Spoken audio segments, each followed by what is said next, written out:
Hi, today we're going to show you how to clean fork seals.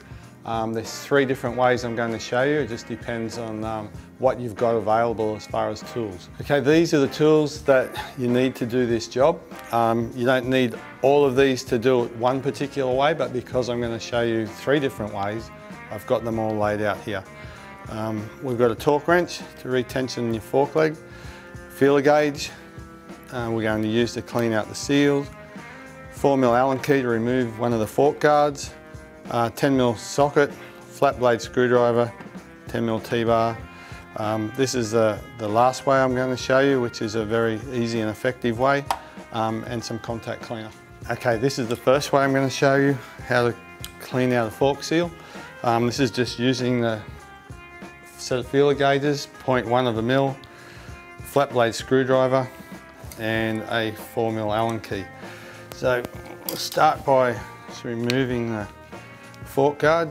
I always use a ball-ended Allen key. It just makes it easy for difficult places to get into, like this Allen key down here. It lets you work at an angle. It doesn't have to be dead straight like most of your normal Allen T-bars. Just remove that fork guard. Just give the fork leg a little bit of a clean.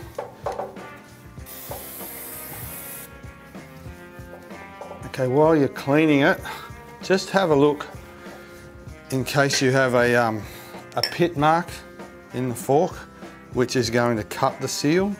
So just feel around, have a look around, because if you have got a pit mark in there and it's going to cut the seal, cleaning it's not going to fix it. It's clearly cut the seal and you're going to have to replace it and smooth out the cut mark.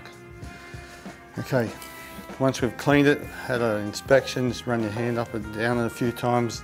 Can't feel anything in there. Just get your flat blade screwdriver, pop your dust seal down, okay, and then your fork seal's underneath that. So that's not your fork seal, that's just another ring there to protect the fork seal. When you clean the fork dust seal out, just push it to one side and spray your contact cleaner in, and it lets the dust by and run down. Otherwise you're just spraying it in there and it's filling up. I use a 0.1 mil feeler gauge.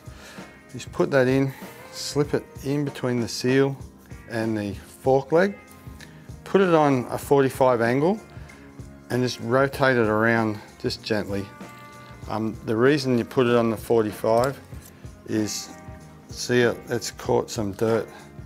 That dirt there was underneath this seal, so you might have noticed this seal was weeping.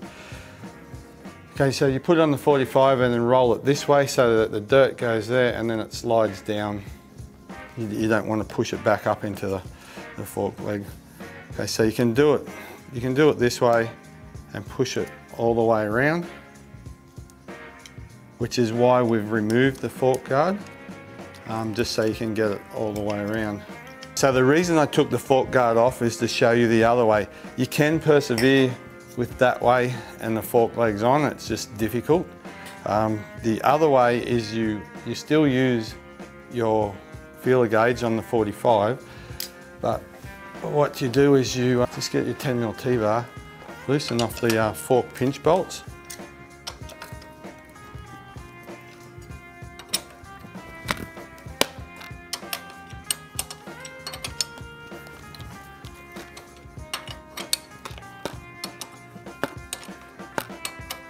so if you do it this way you can leave that fork guard on.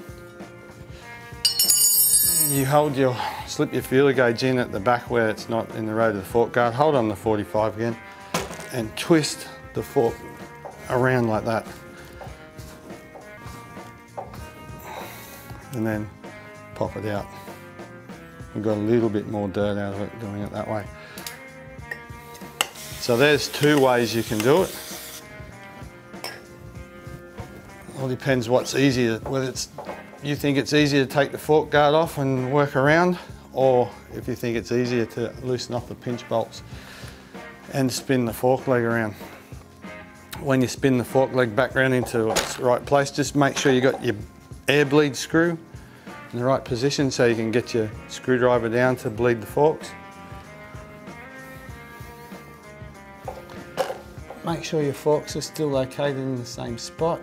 So just nip it up lightly so it stays in the same height as the other fork leg. And then get your tension wrench. Just look in your manual to what the recommended torque is. And the reason why we torque these up is so that we don't crush the outer tube in this area where it clamps, because you can actually crush it by over tightening it. And then when you over tighten it and it's slightly smaller in this area, the bushes go through freely here, which is on the other end of this fork tube. And it has to go through a tight spot and then it loosens again. And what you're effectively doing is just wearing out your bushes. And once your bushes wear out, these fork legs start flopping around, and then you find that you do seals all the time.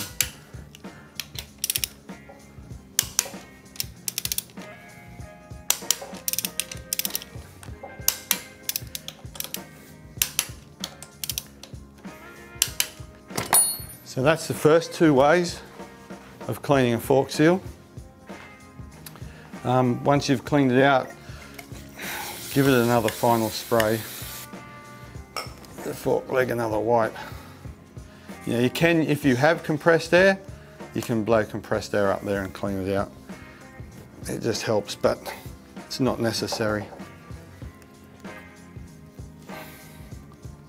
Okay, so I'm just slipping that back on. Now I'll just, while that fork guard's off, I'll show you the third and final way. It's using this Rhino fork seal cleaner. Handy thing to have in your backpack, or what I like about it is because it's plastic and it's made round, it has some spring to it. Just like to clip it on a fork leg. When you go for your trail bike ride, you've always got it.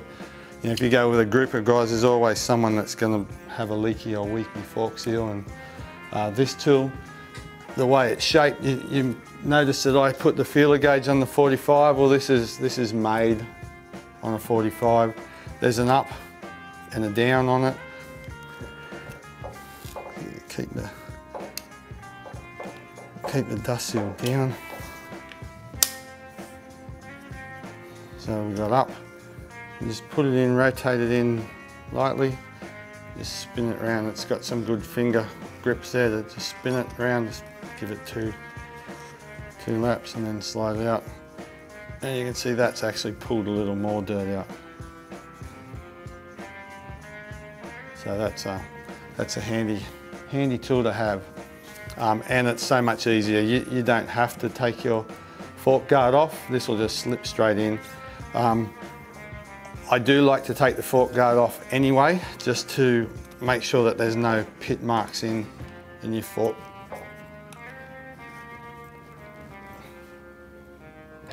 Okay, once you're done, just install the dust seal again, nice and tight. And then we have some nice clean fork seals ready to go again.